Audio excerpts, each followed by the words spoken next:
Welcome back to the PSN Commanders Network, also on the Protest Sports Network. Your boy Tom, K.A. Tech, and we're back on a video. If I get to a glory to God, for God, I will not be rapping to y'all right now. For God's open doors and pay way for all you want for people in the Lord's name. Pretty much today's video, we're here about these guys, the Washington Commanders, and today's video we're going to talk about the combination of Kliff Kingsbury and Jayden Daniels and why they'll be the most underrated OC and quarterback combination in the NFL. Before we get too far into it, however, give y'all a quick verse of the day. This is Matthew 7, verse 7. Yes, yeah. It will say, ask and seeking you will find, knock on the door, and that door will be opened. And seek the Lord all your heart, and he'll be found. I think that's it from word. But it's just ask, seek, and knock. You know what I'm saying? Basically, it's telling you to ask and you will find.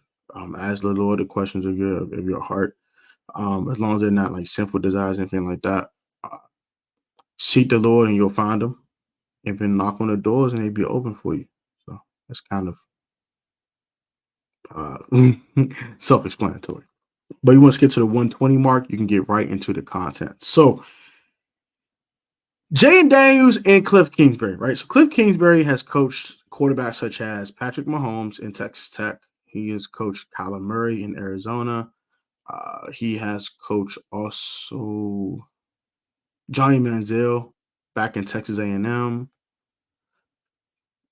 So he has a good history with quarterbacks, right? Especially in the collegiate level, because Johnny was out there lighting it up, right? And Pat looked really good in college. He had a turnover issue, but overall looked pretty good in college. And we see what Patrick Mahomes looks like now with Andy Reid. But Kliff had the infant stage of these quarterbacks. And also even with Kyler. Kyler had a solid rookie year. He had a Pro Bowl year in 2021. Kyler has been a very solid quarterback, at very least in the NFL level. I would say he's been a very good quarterback, actually. He's been an MVP candidate at some points of his career, things of that nature. Kyler has had a really solid NFL career outside the injuries. To the ACL tear, he had some other like nicks and knacks, stuff like that. And like a hamstring pull that came out for a month. Stuff of that, yeah, shoulder injury, I think, too. So he had a couple injuries in the NFL, but overall, Kyler's had a solid NFL career, right? So Kliff has been a part of these guys' careers, which is huge. That's why one reason I think they'll be super underrated and I think they'll be super successful. Number two, Jayden Daniels has all the qualities of a quarterback that Kliff Kingsbury needs in his offense. Quick release, adequate arm, very good mobility to do the zone read and stuff like that, and also a good processor. He does these things very well. He processes well and things of that nature. He does all these things at a very good level. So I think it'll be a nice transition for him. And I won't say seamless because nothing's seamless in the NFL level, but it will seem like a very smooth transition for Jayden Daniels from LSU, Louisiana State University, to now the NFL, the National Football League, and the Washington Commanders. So those are my two reasons. And number three, he has weapons. You have a Terry McLaurin who's had multiple 1,100-yard seasons, also 1,000-yard season this year. He just barely got to, but nonetheless, he did 1,000 yards. 1,000 yards for 4 straight seasons. Only season in his career he hasn't had 1,000 yards was his rookie season, which he should have 1,000 if he played the last game. He would have had 1,000 for sure. He ended with 925 yards, so 912. 912 and 7 touchdowns his rookie season. But nonetheless, he would have had 1,000 yards if he got to play that last 16th game versus the Dallas Cowboys. I believe that wholeheartedly. But not here nor there. Has Jahan Dotson, who has 7 touchdowns in his rookie season, in kind of smaller doses because he had the injury to hamstring that kept him out for a month, I think. He had the hammy that had him out for like 4 to 5 weeks. Came back, started kind of slow, kind of picked it back up toward the end of 2022. Had a 100-yard game versus the New York Giants. Had another solid game versus San Francisco 49ers, including a touchdown catch as well from Taylor Heineke. And then he did some other things toward the end of the season. Had a really nice season finale versus the Dallas Cowboys in 2022. So you expected good things out of him going in 23. especially with Eric Bieniemy being the offensive coordinator. It didn't go the well as Jahan wanted to go, but nonetheless, he had some flashes. He had a 100-yard game versus the Philadelphia Eagles. He had 8 catches for like 112 yards, something like that, 105, including a touchdown catch that I saw live right in front of me. Shout out to Han Solo. And then he had a nice game versus the New England Patriots as well, including a 30-yard touchdown catch from Sam Howell as well. But it just seemed like he was very inconsistent. He dropped more passes than he did in 2022. And this saw some inconsistencies. He had a sophomore slump, as you like to call it, from a rookie season in the National Football League. So maybe his junior campaign be a little better than the sophomore campaign, right? But nonetheless, we see the talent that Jahan does possess. You drafted Luke McCaffrey in the third round after losing Curtis Samuel in free agency to the Buffalo Bills. I don't think they even reached out to Curtis. I think they just let Curtis walk. But nonetheless, they replaced Curtis Samuel with a guy in Luke McCaffrey who has McCaffrey in his name. So we know he's Christian McCaffrey's little brother, for one, and McCaffrey's son.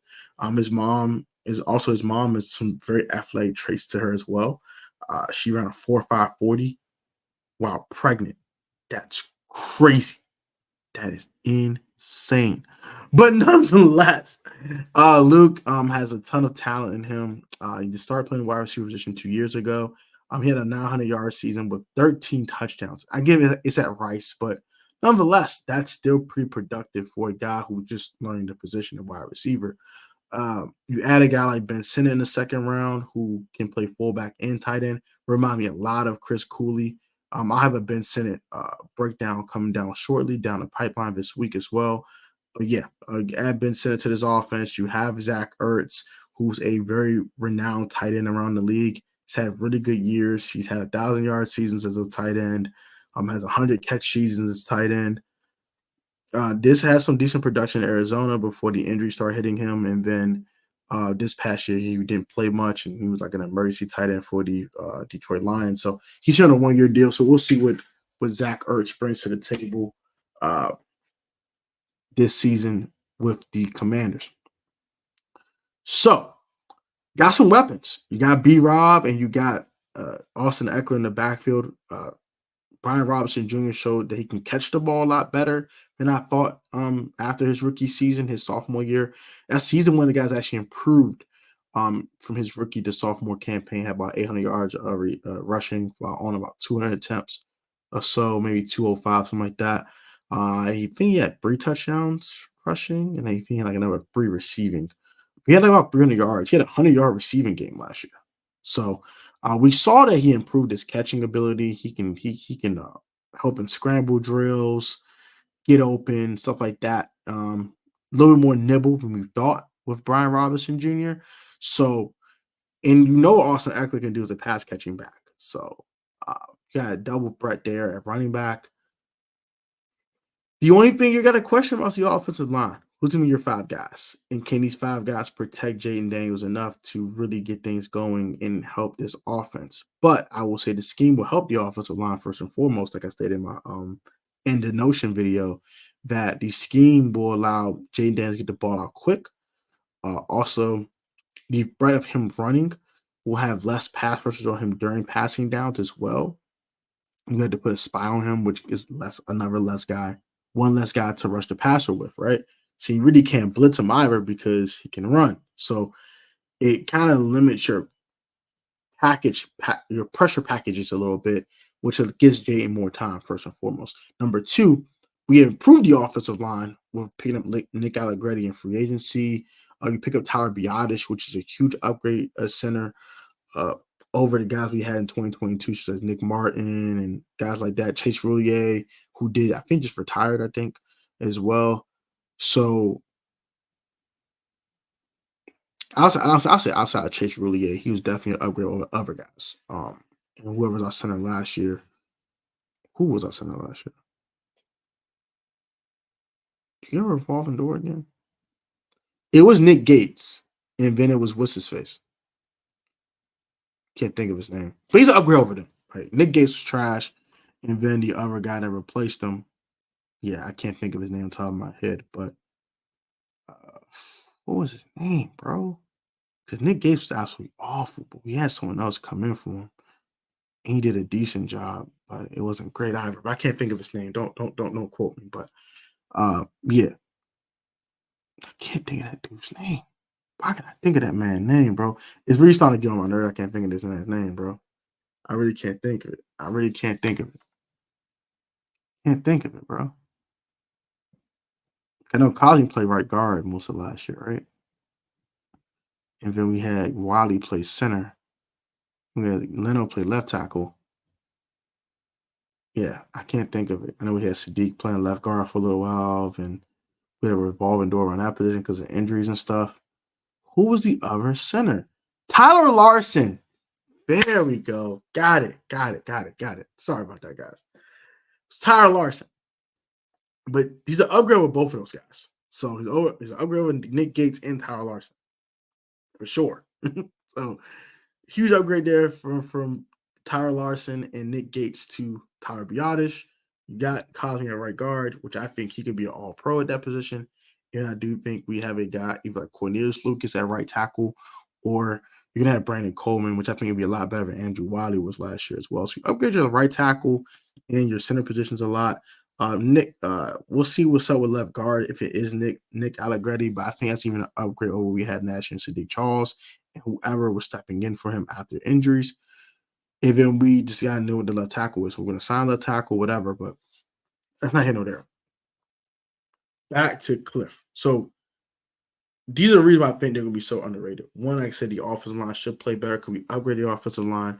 And the scheme should help the offensive line play even better. Number two, if they're gonna run the ball more.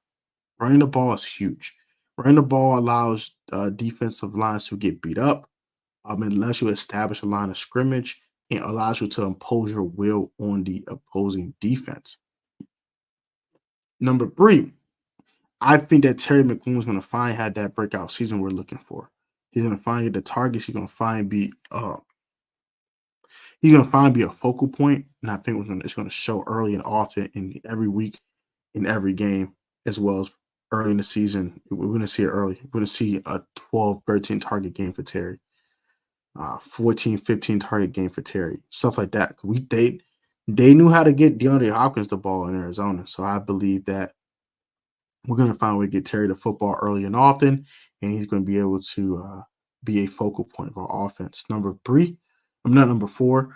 I think other guys want to show up like Jahan Dotson, Luke McCaffrey, Ben Sinnott, Zach Ertz. The run game, like I said, the run game is huge in this offense. Number five, the threat of Jayden Daniels to run will allow opposing defenses to not be able to just tee off and send 6 on 3rd and 9 and do these twists and stunts and these exotic blitzes and get kind of creative with it. They can't do that because of his threat to run. And also that opens you to draw plays, stuff like that too in the run game. So if you send 6 on a blitz and I do a draw play, and you're coming out the court like these, and I do a draw play behind it, that's an easy first down. If my quarterback can stand there and go for the gun barrel, just first down. Because now your guys are one-on-one. And we can just get you together like that. So those are the reasons why I think the offense will be very underrated. And I think Kliff and Jayden are going to be huge in that because, like I said, the threat of Jayden running is going to help this offense a lot. And I'm not saying Sam Howell couldn't run because Sam Howell was very mobile. He's just not. This is a different type of mobile. Like Sam Howell was mobile enough to where he's adequately mobile and you can't just tee off all the time. But if it's not an obvious run play or it's not a QB run, anything like that, you can tee off. As in with Jayden Daniels, he's mobile enough and the pocket presence to sense the pressure coming. He can kind of dick and dodge and do all this creative stuff in the pocket to where he can create some even more time or he can find a lane. Sam inconsistently couldn't do that. So this is huge for us with this combination of offensive coordinator and quarterback. And I think they're the most underrated because no one's not going to talk about him like that. I know a lot of people will be talking about Shane Waldron with Caleb Williams, and we always saw Reed and Mahomes and Rodgers and whoever his offensive coordinator is going to be. I think it's still what's that fool name? What's that fool's name? I can't think of his name. I don't care. It's not really important. Um, or even Trevor Lawrence and Doug Peterson. I think they'll get talked about more than Jayden and Kliff. Jalen Hurts and Nick Sirianni. They're going to get talked about a lot more. There's a lot of offensive coordinator slash head coach, play caller slash quarterback combination. They're going to talk about a lot more than Jayden Daniels and Kliff Kingsbury. So I think they're going to do some very productive things, but go under the radar. Uh, even Kirk Cousins and his new offensive coordinator and Zach something, I forgot his last name, but in Atlanta, you know what I'm saying? Uh, a bunch of a combination. Even Bryce Young and Canales in Carolina might get a little bit more buzz. Probably not, but I'm just giving you examples of guys that might get more buzz than Jayden Daniels and Kliff Kingsbury. So I think they're gonna go kind of a little under the radar, but nonetheless, I think it's gonna be a very productive duo. I think Kliff's gonna put Jayden in positions to succeed. I think Jayden, with his ton of college experience, is gonna really transition to the NFL, and he's gonna play well, and he's gonna really light up this year. I'm excited for Jayden Daniels. I'm excited for this offense, and I'm excited to see how we look this year. I'm just ecstatic. So that will do it for today's video. Like, comment, subscribe, comment your thoughts. I'm sorry if I rambled a little bit, but y'all guys be easy, be safe, stay healthy, and I'll catch y'all on the next one, man.